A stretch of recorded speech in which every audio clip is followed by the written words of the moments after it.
हकारांत शब्दों में अब अनडवाह शब्द हमारे बीच में आ रहा है। अनडवाह और अनडवाह शब्द में कुछ विशेष काम हमारे बीच में होना है। सभी हकारांत शब्दों में जैसा काम करते आए हैं उससे हटकर यहाँ पर कुछ विशेष काम हो रहा है। तो आप सभी लोग अपनी अपनी कॉपी पर लिख लीजिए अनडवाह। अनडवाह शब्द अपनी अपनी कॉपी पर लिख लीजिए और लिखने के बाद में शी विभक्ति लेकर आइए। और शी विभक्ति लेके आने पर सबसे पहले यहाँ पर सूत्र की प्राप्ति है।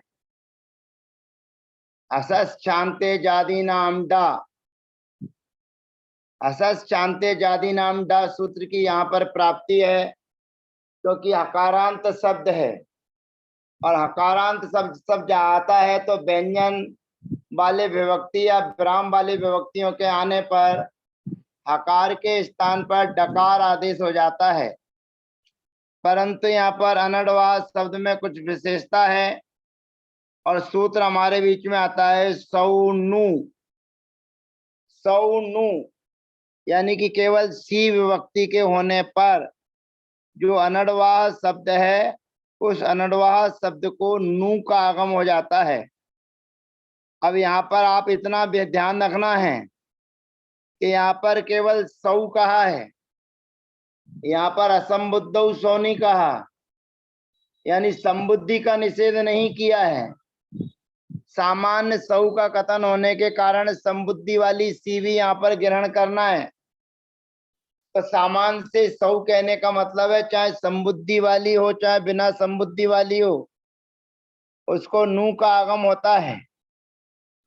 अब हा के पहले नू का आगम हमने कर लिया और नू का आगम किया तो हमारी स्थिति बन गई अनडवान धन हा। अनडवान धन हा। अब यहाँ पर अनडवाह वान हा यहाँ पर हो गया। अब व्यंजनाच्य सूत्र से शी का लोप हो जाएगा और संयोगांत से लोपा से हा का लोप हो जाएगा। पुनः ध्यान दीजिए, अनडवाह शब्द है अनडवाह और अनडवाह शब्द से हसस शांते जाति नाम डा सूत्र से डा करने का आदेश प्राप्त था, परंतु सौनु ये विशेष सूत्र आता है केवल सी विभक्ति के लिए कह रहा है। और सी का कहने का मतलब है कि संबोधन में भी काम होगा, संबोधन में भी काम होगा ये कह रहा है। तो हा के पहले नू का आगम कर दिया और जब नू का आगम कर दिया तो हमारी स्थिति हो गई अनडवान धन हा धन सा। तो व्यंजनाच्य सूत्र से सी विभक्ति का लोप हो जाएगा और संयोगांत लोपा से हा का लोप हो जाएगा। शब्द बन जाएगा अनडवान। अब व्यंजन वाली विभक्तियां आने पर औ विभक्ति आई, व्यंजन स्वर वाली विभक्तियां आई औ, तो व्यंजन मस्वरम परवर्णम नयेत सूत्र से लग जाएगा तो बन जाएगा अनडवाहु। बहुवचन में जस विभक्ति आएगी, शब्द बन जाएगा अनडवाह। अब संबुद्धि में सी विभक्ति लेकर आते हैं, बड़े ध्यान से देखते जाइएगा, बड़ा तमाशा है। अनडवाह शब्द है और अनडवाह शब्द से सी विभक्ति लेकर आए हैं संबुद्धि संबंधी, और संबुद्धि संबंधी सी विभक्ति आने पर सौ नू, इससे सी विभक्ति के होने पर नू का आगम किया और नू के आगम करने पर हमारी स्थिति है अनडवान हा और सा। यहाँ पर सा का लोप कर देंगे व्यंजनाच्य, व्यंजनाच्य सूत्र से सा का लोप हो जाएगा और संयोगांत से लोपा से हा का लोप हो जाएगा। अब हमारे पास में स्थिति अनडवान, तो अगला सूत्र आता है संबुद्धा भुवयोर ह्रस्वाहा। संबुद्धा भुवयोर ह्रस्वाहा अर्थात समबुद्धि में अनडवा शब्द को और चतुर शब्द को ह्रस्व आदेश होता है। संबुद्धा बुभयोर ह्रस्वः, अर्थात अनडवाह शब्द को और चत्वार जो शब्द था, मूल में चत्वार शब्द है, चतुर नहीं, और जो चत्वार शब्द था उसको भी संबुद्धि में ह्रस्व आदेश हो जाता है। और जब ह्रस्व आदेश हो जाएगा तो शब्द बन जाएगा हे अनडवन, शब्द बन जाएगा हे अनडवन।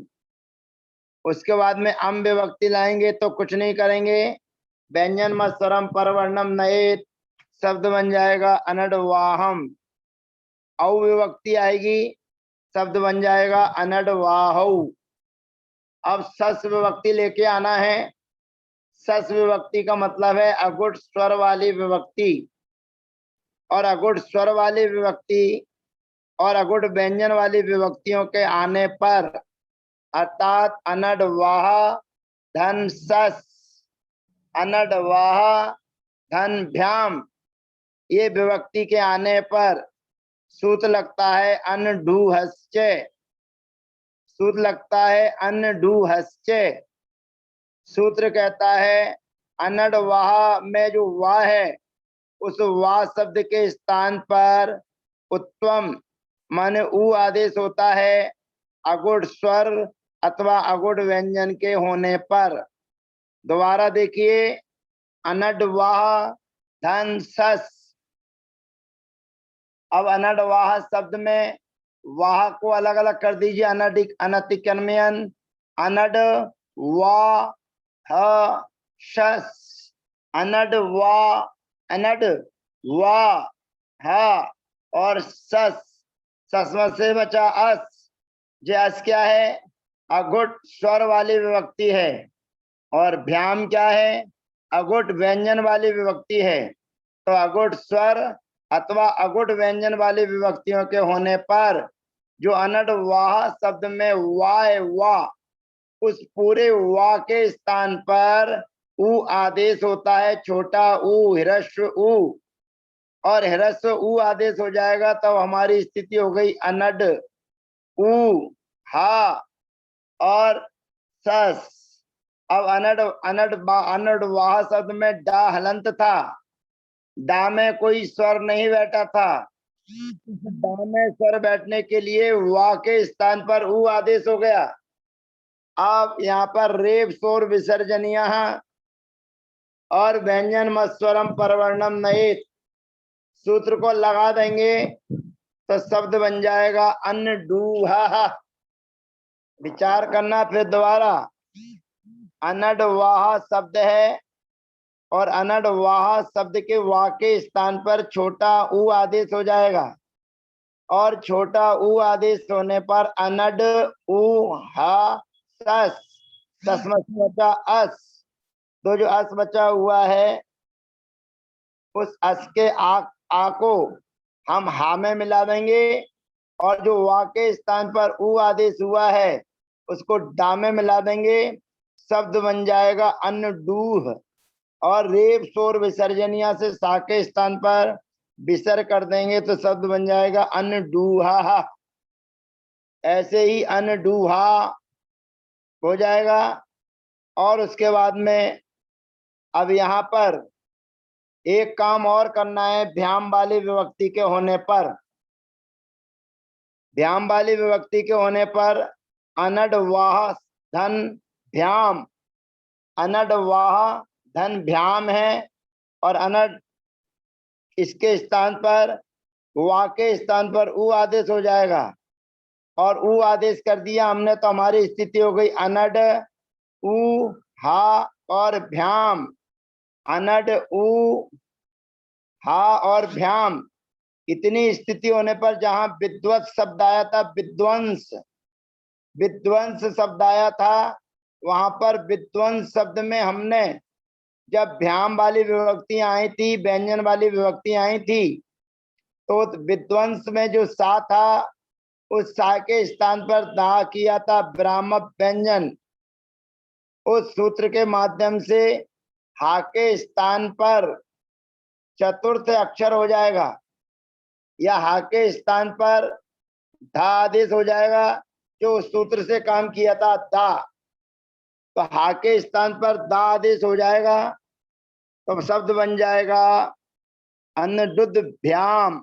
अन्नदुद्भ्याम दोबारा देख लीजिए, अनुडु है, अनडवाह धन भ्याम। यहाँ पर व्यंजन वाली विभक्तियों के होने पर जो अनडवाह का वाह है, उस वाह के स्थान पर छोटा ऊ आदेश हो जाएगा। अब छोटा ऊ आदेश होने पर स्थिति बनी अनड ऊ हा धन भ्याम। जो विध्वंस शब्द हमने जब पढ़े थे तो उसमें 319 नंबर का सूत्र आया था। उस 319 नंबर के सूत्र से हम यहाँ पर हा के स्थान पर दा आदेश कर देंगे, हा के स्थान पर दा। और जब हा के स्थान पर दा आदेश हो जाएगा तो शब्द बन जाएगा व्यंजन व स्वरम परवर्णम नयत की सहायता से अन्न अन्नदुद्ध भ्याम अन्नदुद्ध भी। फिर चतुर्थी में अनडूहे, फिर अनडुद्ध भ्याम अनडुद्ध भ्याह। पंचमी में अनडूहा अनडू अनडुद्ध भ्याम अनडुद्ध भ्याह।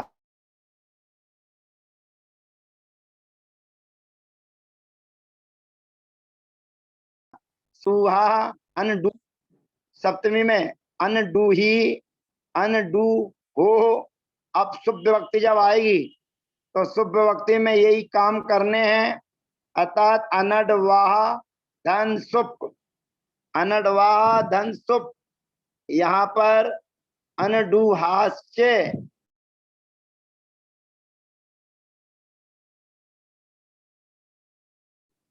सूत्र से उ आदेश हो जाएगा, और वहां के स्थान पर उ आदेश होकर जो पीछे 319 नंबर का सूत्र विध्वंस शब्द की सिद्धि करते हुए सकार के स्थान पर डकार आदेश किया था, उसी में सूत्र में अन्नडुबान आदि शब्द उसमें आए हैं। तो इसलिए हा के स्थान पर दा आदेश हो जाएगा, और दा को फिर अघोषे प्रथमा, अघोषे प्रथमा से दा के स्थान पर ता आदेश हो जाएगा, और शब्द बन जाएगा अन्नदुत्सु अन्नदुत्सु।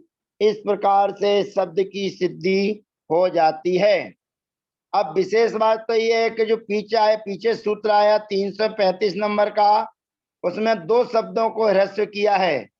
चतुर शब्द को ह्रस्व होता है और अनुडुह शब्द को ह्रस्व होता है। अब यहाँ पर चतुर और अनुडुह इन दो शब्दों को ह्रस्व किया जा रहा है, और ह्रस्व कहाँ किया जा रहा है? समबुद्धि में। विशेष ध्यान देना। अब विशेष ध्यान देने वाली बात यहाँ पर है, परतापुर में हम थे, परतापुर में हम नहीं थे। ओम श्री माता जी का चातुर्मास हुआ था। उन ओम श्री माता जी के चातुर्मास में और आचार्य श्री विभव सागर जी महाराज का संग पिछले लॉकडाउन में वहां पर विराजमान था। उस समय एक सर वहां पर जो है लोग व्याकरण को जानने वाले प्रोफेसर डॉक्टर संजय जी जैन, वो ये जब सूत्र पढ़ा रहे थे तो सूत्र पढ़ाने के बाद में उन्होंने एक शंका हमारे पास में भेजी थी, और शंका के समाधान में पहले हमने उनको मौखिक समझाने की कोशिश की, वो उनको बात जमी नहीं। जैसे कल आपको ध्रुव शब्द में बात नहीं जम रही थी तो मेरे को अन्य व्याकरण का सहारा लेना पड़ा था, ऐसे ही जब मैंने मौखिक उनके उत्तर को समझाने की कोशिश की तो उनके बात गले में नहीं उतरी, समझ में नहीं आई। फिर मैंने अन्य व्याकरण का सहारा लेकर उनको समझाया। उस व्याकरण के कुछ फोटो खींचकर मैंने उन माताजी के पास में जो दीदी थी उनके पास तक पहुंचाया, और फिर उसके बाद में डॉक्टर संजय जी मिले, तब मैंने उनको पूछा। तब भी उनके मन में थोड़ी सी संशय थी, लेकिन वार्तालाप होने पर उनकी बातें, उनका संशय दूर हो गया। तो वही बात, संशय अगर कोई आपसे पूछे, कोई शंका आपसे क्या करे, तो उसके समाधान के लिए मैंने इतनी बात की है, तो आप लोग ध्यान रखें, विशेष चीज है। इस 335 नंबर सूत्र में चतुर शब्द आया है, वो मूल में चत्वार शब्द था, जिसके रूप आपने सीखे पढ़ लिए हैं। चत्वारः, चतुरः, चतुर्भ्याम, चतुर्भी, चतुर्भ्याः, चतुर्भ्याः इत्यादि आप लोगों ने पढ़ लिए हैं। तो यहाँ पर वो उस शब्द को भी ह्रस्व हो रहा है। अब ह्रस्व हो रहा है, कहाँ हो रहा है, वो आप एक नई चीज मैं आपको और बता रहा हूँ, जो संजय जी को मैंने नहीं बताई, लेकिन आपको बता रहा हूँ। तो सूत्र जो हमारे बीच में आया है, उस सूत्र में क्या लिखा हुआ है, ये आपको एक विशेष बात बता देता हूँ। इसमें लिखा है संबुद्धौ, संबुद्धि के होने पर चत्वार और अनुढू शब्द को ह्रस्व कर किया जाता है। अब सामने वाले ने जब प्रश्न किया था, तो मैंने इसकी टीका को अभी अभी ध्यान में आ गई, और आपको पढ़ाते हुए उनका प्रश्न और जो शंका समाधान उनका रहा था, वो सारे हाव भाव यहाँ आ गए, इसलिए आपके बीच में रख दिया। लेकिन उनको जो मैंने एक उत्तर और नहीं दिया था, वो आपको भी दे देता हूं। तो यहाँ पर दूसरा उत्तर मैं आपको ये दे रहा हूं कि यहाँ पर संबुद्धौ, संबुद्धि शब्द आया है, और चत्वार जो शब्द है वो बहुवचन में चलता है, और बहुवचन में चलने से केवल ह्रस्व की संबुद्धि संज्ञा होती है। सी संबुद्धौ आमंत्रणेत, सी संबुद्धौ, ये पीछे 127 या 128 नंबर का सूत्र है। आमंत्रणेत सी संबुद्धौ, आमंत्रण में सी की संबुद्धि संज्ञा होती है, अर्थात केवल सी की ही संबुद्धि संज्ञा होती है, औ और जस की नहीं। अकेला चत्वार शब्द जब चलेगा, अकेला चत्वार शब्द चलेगा, तब वो बहुवचनांत है, और बहुवचनांत होने पर उसके साथ आएगा जस, सस, भिस, भ्यस, भ्यस, आम और सुप, और उन शब्दों में संबुद्धि का शब्द आएगा ही नहीं। संबुद्धि का मतलब है जिसकी संबुद्धि संज्ञा होती है, वो सी विभक्ति चत्वार शब्द के साथ में आएगा ही नहीं। और जब उसके साथ में नहीं आएगा, तो अब क्या करने का है, तो एक नया शब्द बना दिए, प्रिय चत्वार,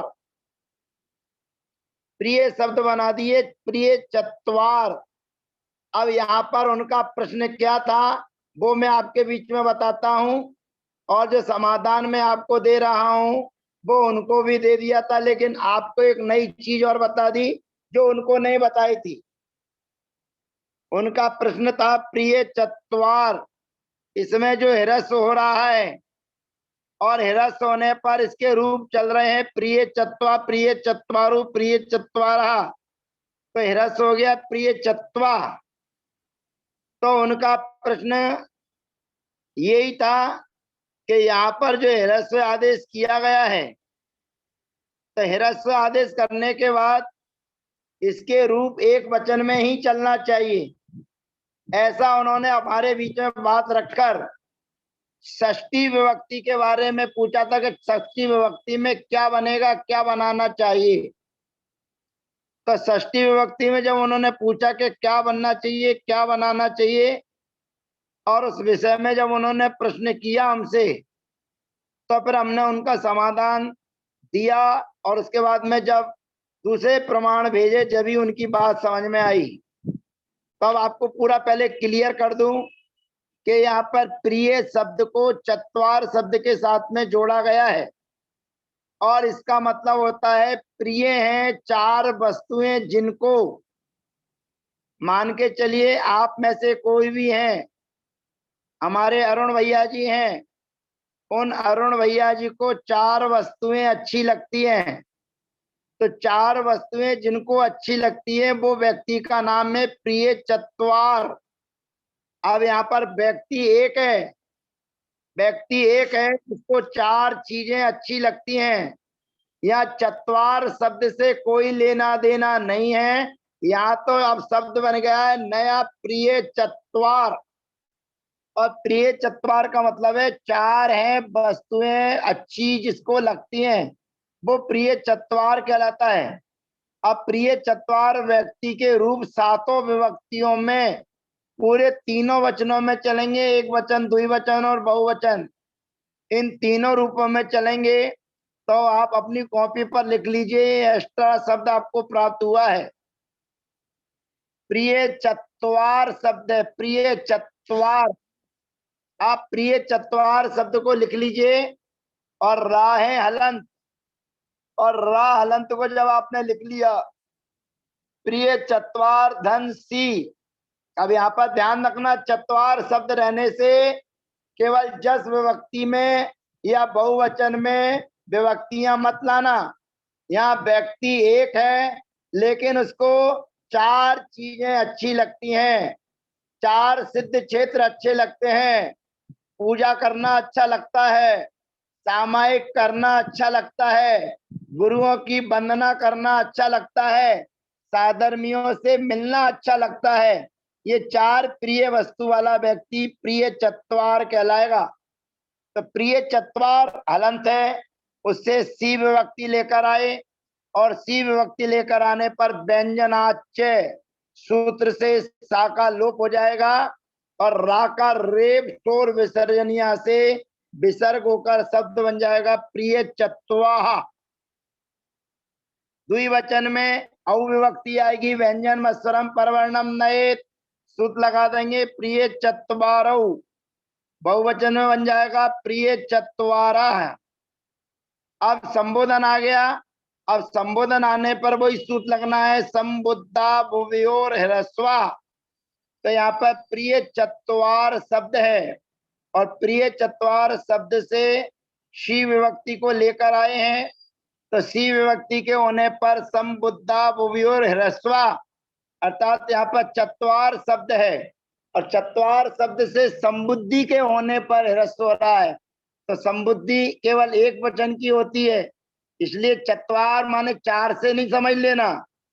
तो यहाँ एक व्यक्ति है जिसको चार वस्तुएं अच्छी लगती हैं, तो यहाँ पर वाह जो है उसको ह्रस्व हो जाएगा और व्यंजनाच्य सूत्र से शी विभक्ति का लोप हो जाएगा, और जो चत्वार का रा है, तो सब चत्वार को वा को तो ह्रस्व हो गया, चत्वर बच्चा है, तो उसको रेप स्वर विसर्जनिया से विसर्ग होकर प्रिय चत्वा ये शब्द बन जाएगा।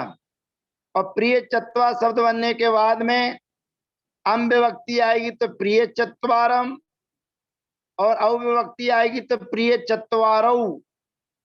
अब यहाँ पर सस विभक्ति जब हम लेकर आएंगे, और सस विभक्ति का मतलब है अघुट स्वर वाली विभक्तियां या अघुट व्यंजन वाली विभक्तियां। तो अघुट स्वर वाली विभक्तियों के आने पर पीछे सूत्र पड़े हुए हैं, चत्वार शब्द के वा के स्थान पर उ आदेश होता है। जब चत्वार शब्द के रूप की सिद्धि हमने की थी तो वहां पर वो सूत्र आया था कि चत्वार शब्द के वा के स्थान पर उ आदेश होता है अघुट स्वर या व्यंजन वाली विभक्तियों के होने पर।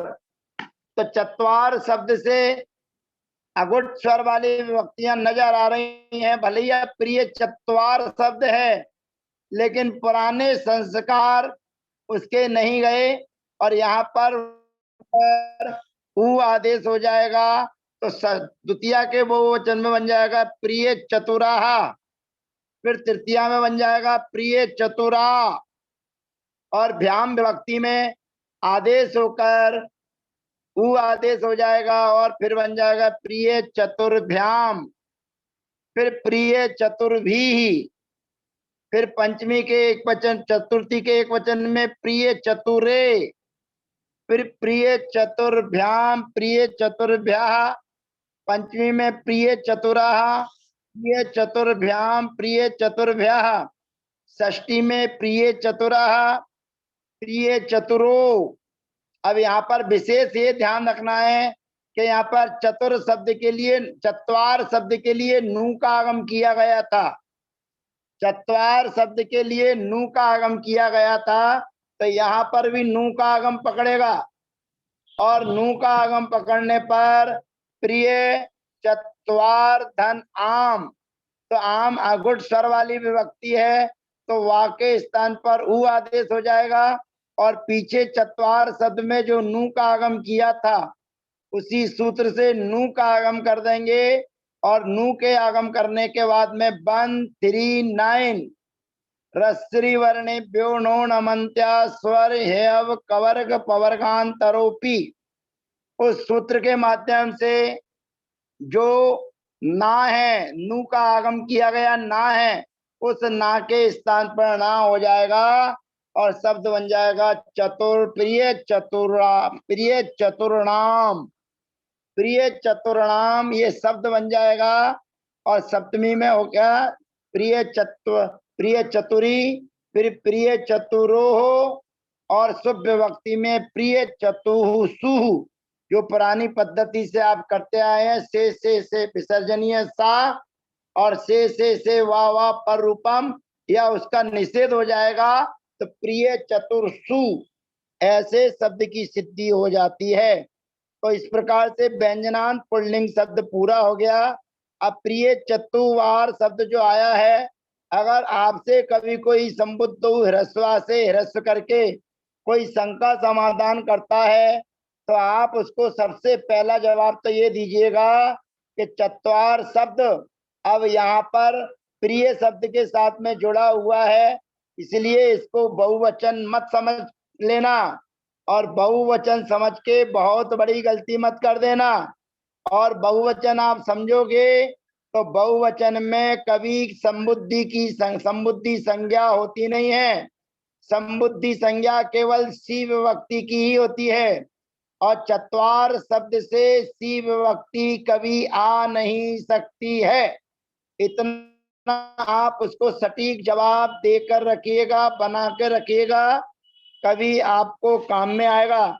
ये छोटी छोटी बातें जो सामान्य से हर कोई विद्वान हल नहीं कर पाता है, नहीं समझ पाता है, उस चीज को यदि मौके पर आपके द्वारा बताई जाएगी, प्रकट की जाएगी, तो वो आपको देखने की कोशिश करेगा कि ये किस रत्न में से, किस खदान में से ये रत्न निकलकर हमारे सामने खड़ा हुआ है। तो आज हमने अनडवाह शब्द को जान लिया है और अनडवाह शब्द के साथ ये हमें प्रिय चत्वार शब्द एक बोनस में मिल गया, क्योंकि संबुद्धा भुवयोर ह्रस्वा, इसमें उसके लिए ह्रस्व आदेश करने का कथन था, इसलिए एक नया शब्द हमको और प्राप्त हो गया, प्रिय चत्वार। लेकिन प्रिय चत्वार का मतलब है 4 वस्तुएं जिनको अच्छी लगती हैं, सिद्ध क्षेत्र की वंदना, जिनेन्द्र भगवान की पूजा, गुरुओं को आहार दान और स्वाध्याय, ये 4 चीजें जिनको अच्छी लगती हैं उसको कहते हैं प्रिय चत्वा। तो इस प्रकार से प्रिय चत्वार शब्द की भी सिद्धि हमारी हो गई। व्यंजनांत पुल्लिंग प्रकरण हमारा पूरा हो गया। अगर आपको व्यंजनांत पुल्लिंग प्रकरण आता है तो आप अपनी मर्जी से व्यंजनांत स्त्रीलिंग के शब्दों को बड़े आसानी के साथ में चला लेंगे। अब व्यंजनांत स्त्रीलिंग का चैप्टर जो चलेगा उसमें मूलतः आपकी परीक्षा होगी कि आपने पीछे जो पढ़ा है वो आपको स्मरण में है या नहीं। तो आगे से आप परीक्षा देने के लिए तैयार हो जाना। और स्त्रीलिंग का चैप्टर भी आपके बीच में चलेगा, लेकिन पहले 20 मिनट और 25 मिनट में जो असार धातुक प्रकरण है उस असार धातुक प्रकरण को भी कल से हम प्रारंभ कर देंगे और वह भी चलेगा। और जो व्यंजनांत स्त्रीलिंग है, नपुंसक लिंग है, वो भी आपके बीच में चलता रहेगा। दोनों की रिकॉर्डिंग आपके बीच में होती रहेंगी। आज व्यंजनांत प्रकरण पूरा हुआ। सभी लोग